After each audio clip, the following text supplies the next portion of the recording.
Rise Up Rapids. How's it going? If you've been really good about watching our highlight videos from each of the championship meets, you might have noticed that I am wearing the same shirt with the same exact background. You're not supposed to say these things. Yeah, I'm just telling you. We did 3 videos in a row, but that's because we had 3 really great championships in a row, and we want to be able to make sure that each of them got their attention to detail. So never mind the fact that I'm wearing the same exact shirt with the same exact background as the last video. Who cares about that? The stories are new and they're fun. These are coming to you from the age group championships, which is in Christiansburg, Virginia, for basically the top 14 and under swimmers in the entire state. And this meet was a huge success before we even stepped foot on the deck, because we started the season with 3 swimmers qualified for this meet. And it's hard. It's hard to qualify for age group champs. And we ended up taking 20 swimmers, which is amazing.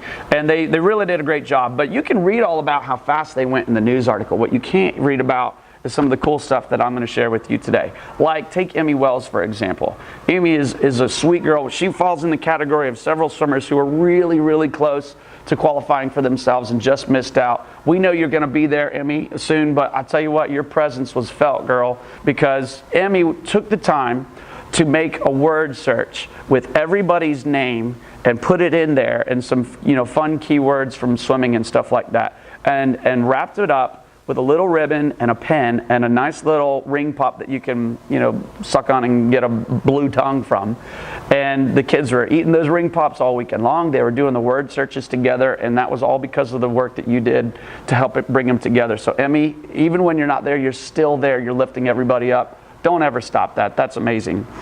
We did have an unfortunate thing happen with Annalise Mears. Poor girl. Her nickname is Supergirl, but she was not feeling very super on Saturday morning. She came up to swim on the relays, had a really great relay on Friday, got sick Saturday morning, and was not able to, she couldn't even make it to the pool, that poor girl.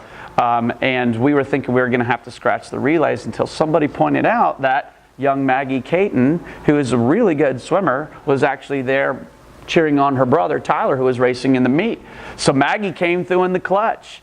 She had a suit with her. She borrowed a cap and goggles and stepped up and went the fastest 50 she's ever gone on the relay that morning. She broke 30 for the first time ever, and came through and swam great swims on all the rest of the relays. So Maggie, you are now Clutch Caton for coming through in the clutch. Pretty cool. We got a young girl named Maddie Madej.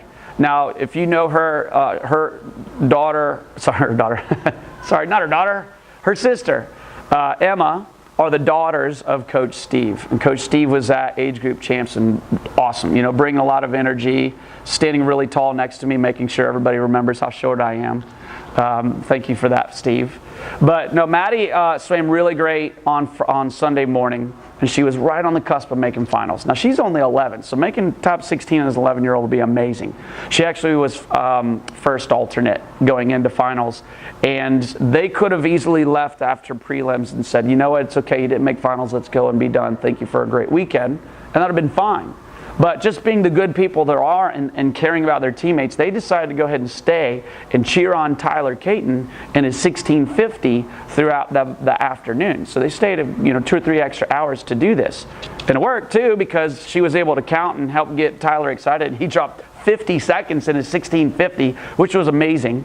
But what's more amazing is, after his race, they were hanging out for a little while and they're getting ready to go. And one of the meet officials came over and grabbed me and said, hey, by the way, is your girl Maddie Madej still here? And I was like, yes. She goes, well, she's going to be swimming tonight. I was like, oh! So I ran off and took off to make sure that I thought they might have already gotten in the car and got on the road. And we caught them just in time. So doing a good act of being a good teammate and staying and cheering ended up actually leading to her making a final. And she went from 59 to 58 for the first time ever, and actually jumped up a spot and got 15th overall. So Maddie, also known as Eminem, you did a great job, and we are so proud of you.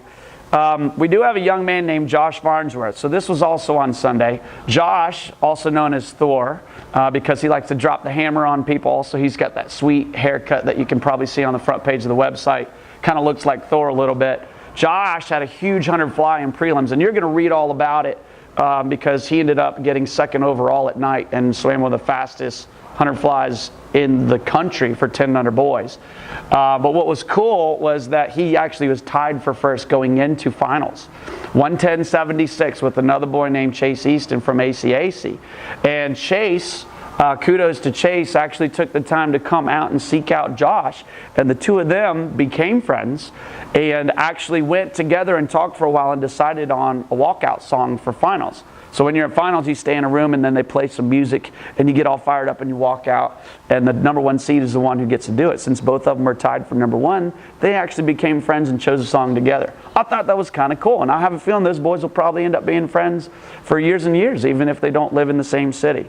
So Josh, great job being a good teammate, even to someone else, and great job on your awesome swim at night for getting second overall.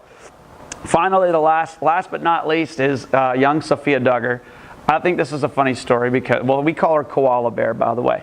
So Koala Bear, she came up and she is only 9.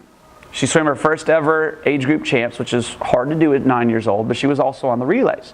She swam the 200 free relay on Saturday and was not very good. I love you to death, Sophia, you know, but it wasn't a good swim. Her best time's 34 and she went like 37.8 or something like that on the relay.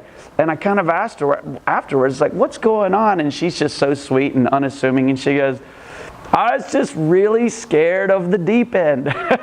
This is one of the better swimmers in the state. She's scared. Now, in her defense, the pool is 17 feet deep. So when you're 9 years old and you're swimming over 17 feet, I can see how that would be kind of daunting. So we tried to get her to go past that. She couldn't get past it. Not a big deal. But then on Sunday morning, we were swimming the relay and she's last. And our girls are killing it. Absolutely killing it. We're beating teams that we're not supposed to beat, right? And we need Sophia to hang on.